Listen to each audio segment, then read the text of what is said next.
Alright, it's your boy Drew Blue. Back again. It's been a minute since chopped it up with y'all, but I got a special, well, not a shout out, but like I want to reach out to this dude by the name of Latrell Ray. Latrell, if you watching this video, I try to get back at you on your comment. For some reason it disappeared. YouTube does that sometimes. Either people be deleting their comments, so I don't know if you did that and change your mind.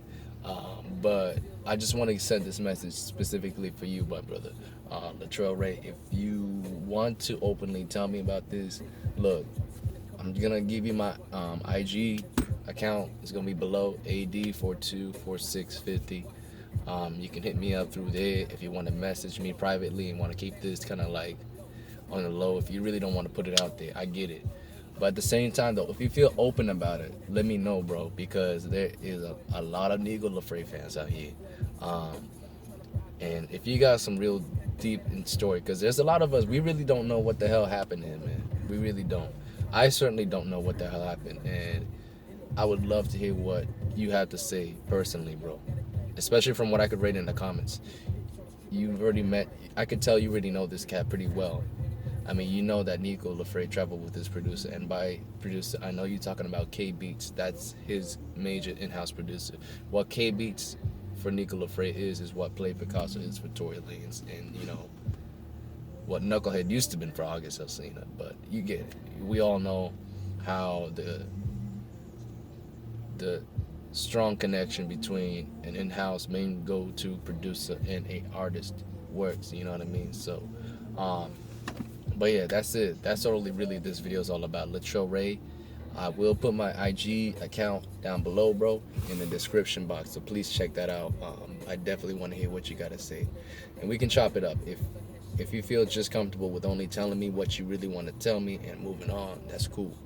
Like I said, don't look at it in any other kind of light other than essentially you just shining light on really what's going on. Because like I said, NIKKO LAFRE is probably the most tragic, what's the word I'm looking for? Just one of the most tragic kind of like turns for an artist, with the exception of like Nipsey Hussle losing his life.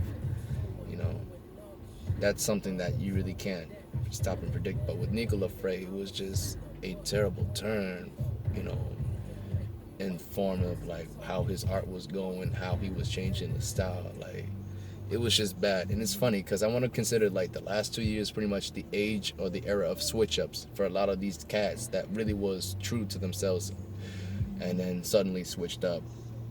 I'm notorious for nagging on Tory Lanez specifically because he's one of them. But definitely name a couple other guys I felt like really switched up and changed their shit just to really rock mainstream trends and kind of like pretty much stay relevant by really keeping their music and their whole identity and individuality relevant. Other cats like Travis Scott, Eric Bellinger, who's starting to try to make a little comeback. A couple other names that really slip in my mind. But basically cats like those who really had something going on. NIKKO LAFRE, of course, as well. But like these cats really had something going on in the mid-teens. In my opinion, one of the best times of hip-hop since the 90s, where hip-hop truly grew and blew up. But for me, it was like hip-hop 2.0. And a lot of these cats were coming out with individual sounds and everything like that. NIKKO LAFRE was right there, head-to-head with someone who he really considered a bro in Johnny Rain. And look where Johnny Rain is at right now compared to where NIKKO LAFRE is at. It's crazy. Johnny Rain is already making great moves, great strides. I mean, the dude is doing great for himself. I mean, God bless the dude, man. He's already signed a deal with Atlantic Records and dropped his first album under them. Of course, that being titled Idol Blue. But then afterwards, he has a son now. He's got a family. He's doing well. He's doing really well for himself. Not only in the studio but also in real life. With right on the mark, Johnny Rain is coming up on Enemies right there. But I'm playing MPLS because screw it. I just was thinking about this tape the whole day, man. Especially after I saw your comment, bro. But yeah, NIKKO LAFRE is a cat that, man, when the game needed him the most, he just vanished. Almost like the last Avatar before Aang showed up. You know, just out of nowhere too. You know, it's just crazy because there was no explanation from him whatsoever. No explanation from it. I mean, there was nothing out there. Nobody was telling anything, and it was almost like as if everyone was kind of like keeping it in a hush hush, like they're hiding it from the 5-0. You know what I mean? Like on the anti-snitch policy shit. I mean, but I get it. It's his personal life. It's his own decisions and everything. He has the right and obligations to whether he wants to share it or not. But it's just crazy because he's got a big fan base, bigger fan base than he probably thinks. I mean, I see it all the time. My biggest views on my videos. I'm not even just talking about like anything that I've dropped since the first time I've made this YouTube channel. My biggest counts of views and likes are from MPLS West End Stories. I'm talking about the songs that I dropped because there wasn't any songs at all when I first searched up through YouTube, and I'm like, I gotta do this man some justice and put his music out there. And lo and behold, this song Enemies has my most views. I think it's like over 9,000 right now. No pun intended. But like, you know what I mean? Like, that's no joke. You know, like it tops over the videos that I'm doing right now like this. That's just pure music, and that shit's just vibing out. Like, you got over 9,000 people that are checking out your music, Nikko. Like, that to me does mean something, man. I mean, it feels like as if you got a strong fan base, bro. And at the end of the day, it's like with any artist out there, like if they feel like the mainstream isn't really flowing their way, that isn't how to build yourself. You really want to build yourself, you got to keep believing in yourself. You got to keep staying strong on the independent route and continue to not only lean on your beliefs and on your crew, but also your foundation. Your foundation basically is you yourself, your crew who's around you, your team, your fan base, and God. That's really your 4 foundations that holds your building up when it comes to being an independent artist. And as long as you got those 4 pillars strong going forward, like, you always gonna be alright. A lot of cats just fell off. NIKKO, LAFRE, it felt like basically everything fell off. I mean, he kind of cut ties with his fan base, really didn't give a damn. Dude switched up on himself, really didn't want to rap no more, kind of just started doing that singing shit.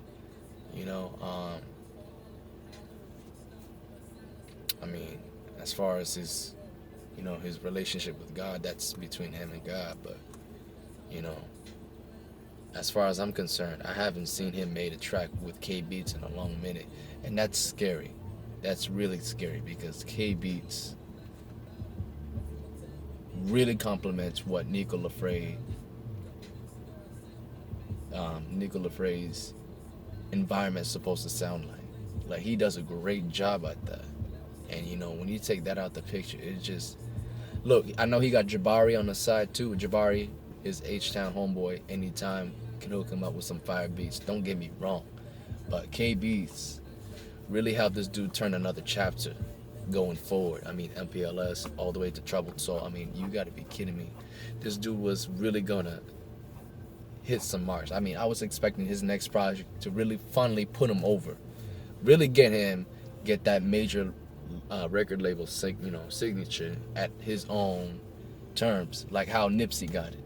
Because essentially, how I see it is, NIKKO LAFRE was the yang to Nipsey's yin, the dark to light. So all in all, short, I really see when I see these two cats and how they went at it, kind of both going Indo, like, or indie, how like some people call it. I like to call it Indo. It's just me. But yeah, these were basically unspoken rivals in a sense, because they both was doing the same thing in the same hustle, and Nipsey kept going where NIKKO LAFRE decided to stop after Troubled Soul. Nipsey kept going, with Crenshaw. Money Mailbox didn't stop. I mean, Money Mailbox got that DJ Drama co-sign, essentially. I don't want to call it co-sign, but DJ Drama hopped in and made it a Gangsta Grills tape, and there you go. And I read it not too long after that, he dropped Slauson Boy 2, And then Atlantic Records came knocking through. And finally, after what, 9 years, when he said he was promising to drop Victory Lap, he finally dropped it. And it's a damn shame he didn't really get to live that long after it dropped, man. It's just bullshit. I'm still mad about that. But especially when he passed away, there wasn't anybody really left in the game that kept it real. And for me, though, and I'm pretty sure a lot of people in the minority, we thought different. We said, yeah, unfortunately we lost one of the greatest, realest G's out there, but there was still one more. Still one guy who was riding right there neck to neck with Nipsey the whole time during the teens of the years when Nipsey was on his come up. There was someone else just as good as him, you know, just on a different type of route. And if this dude would have just kept going, there's no doubt in my mind he would have been big, heavy. I mean, damn it, at least he could have been a hometown legend, just like Prince was in Minneapolis. So, like, to me, that's the one thing I feel like was missing big from NIKKO LAFRE. It's just, he just stopped, bro. It seemed like as if he didn't care. He didn't want to rap no more. My biggest perception, my biggest belief, this is all speculation. I'm not trying to assume anything, so don't take my word, you know, so strongly. But I believe, because I don't think this dude is a faker. Like, he ain't one of those type of rappers that just rap shit out of, you know, necessity just to get on, you know, get by with it. Like, this ain't no dude that just talks that bullshit. No, like, I believe wholeheartedly he did the things that he rapped about. I just feel it. I can feel it. Like, and plus, this dude comes from an African-based family. Like, there ain't no fucking with that. When you come from that type of household, I believe he's Liberian. There we go. You know, I'm Eritrean, just to let you know, even though I really don't care. But my point is, when you come from that African background, where you get that strong mentality, that hustle, that drive to be disciplined, and you gotta do and take care of things. I mean, I know this nigga wouldn't just talk out of his ass just to talk out of his ass. I believe wholeheartedly he did slang, he did his thing, got his money up. And I feel like he probably was so successful at slanging that he had more than enough money to where he could just get by with it. And he didn't really have to do this rap thing to be big. And he was just doing it just to have fun with it. He was just doing it as a hobby. That's what I think. But I could be entirely wrong. All right, and I know that for a fact because this dude definitely turned the rap game shit into this bullshit, you know, like this mainstream bullshit, and he started to start that stupid singing shit where he tried to use autotune to make him think he could sound like, I don't know, but either way, it was trash. It really wasn't who NIKKO LAFRE was supposed to be about. Oh, my bad. I forgot one more thing. The dude changed his name not once but twice during this process, and he did it a third time, going from NIKKO LAFRE to Gusto Geechee to Sean Harris and then to Augustus, which is his real first name, I believe. But to me, I feel like the biggest thing, the name that stands out the most is the first name that he chose to rock with, which is NIKKO LAFRE. And to me, that's just, there's so much swagger in that name. Like, it's unique, it's different, it's something that you wouldn't have thought someone would call themselves. But at the same time, like, it just stands out like an OG name. So, like I said, back then at this time where I'm playing MBLS West End Stories, this dude was really getting everything together. He was ahead of the game. Same thing I always talk about with Tory, same thing I really would say about Travis at times. But more importantly, like, NIKKO was just ahead of the game with his sounds, bro. And he was right there with Johnny Rain. Like, honestly, those two were, like, basically buddies. I mean, definitely they collabed more than a couple of times. And their sounds were so similar. They really, to me, brought the true vision of what everyone felt they were going to get from Jay-Z versus R. Kelly. You know, like the ultimate rapper-singer collab with similar sounds. You get that from NIKKO LAFRE and Johnny Rain. And to be honest with y'all, I do have a top 5 dream collab that I want to see from 2 different artists, and I promise you Johnny Rain and NIKKO LAFRE are on that list. If they are not on my top 2, I'll be damned. Alright? The only thing I probably would put over them, maybe J. Cole and Kendrick Lamar. But other than that, NIKKO LAFRE and Johnny Ray, those two could really, really turn the game of hip hop on its head. But that's all I gotta say. 15 minutes. I didn't expect me to really talk about this too much, but I guess I had to vent some shit out. You know what I mean? Like I said, I really hate seeing artists just all of a sudden switch up, do something that's beneath or below the, what the quality of music that we're accustomed to hearing from them dropping, that from what they're accustomed to making. When you come through with some fire like this, I mean, like I said, he had his own playground. Why do you need to feel like you gotta go ahead and copy your playground after somebody else's when you got your own shit solid and straight, dog? Like, you was original with this. Ain't nobody rapping on beats like this. Leave his body in his lawn. And fuck a fed, I pay the bond, bitch, I'm racked up. I'm in the foreign with some models and they lapped up. My tool on me just in case one of them act up. But if they cool it, I'ma let them roll a pack up. Yeah, roll a pack up. Oh, I'm tryna smoke some. I told her mama, give me brain, I'm tryna know some. And after that, I beat the pussy like a stove some. I hit the club, bands on me, I'ma throw some. So if you tryna make this money till I show some. I'm with some hitters and they all down to blow some. So keep it cool, homie, yeah, that's what I recommend. Or you gon' make us turn this shit into Afghanistan. Got a bullet for you in your fucking mans, nigga. I'm on that thug shit. Let's get to talking, shorty. I'm just trying to fuck shit. I'm what it is, they be on that what it was shit. I love his punchlines. His punchlines are like, it's so unique, man. Like, it sounds very basic and simple, but it's so basic that it's unique. Like, it's like he really having a conversation with you. Almost like he's reprimanding you for trying to fuck with him. Like, this nigga was clean, man. I mean, come in and really talk like a boss, man. And that's what I like about this dude. He was really an OG king. And in my opinion, like I said, it's the only one that could truly rival Nipsey Hussle and the ultimate greatness that he portrayed on the streets, man. NIKKO had it. And I feel like he can recapture this again. I feel like, just like how I would talk with Tory, I feel like if he it's like kind of like when you lost something, you gotta like retrace your steps and remember what you did. First thing, then the second thing, then the third thing. I feel like with him, he's gonna have to rebuild his foundation again. So taking steps backwards, retracing what he was doing. So starting with basically, one, get back in connection with your in-house producer again. K Beats and him gotta work together, get this shit together. I would hate to see if riff happened between them like what happened between Knucklehead and August Alsina, because we know what happens when a producer and an artist split. It will never be the same, ever. That being said, get with K Beats, cook up some fire again. Two, go back, and maybe you can make this as number one. Go back, but essentially it'll be in the same process. 1A, 1B.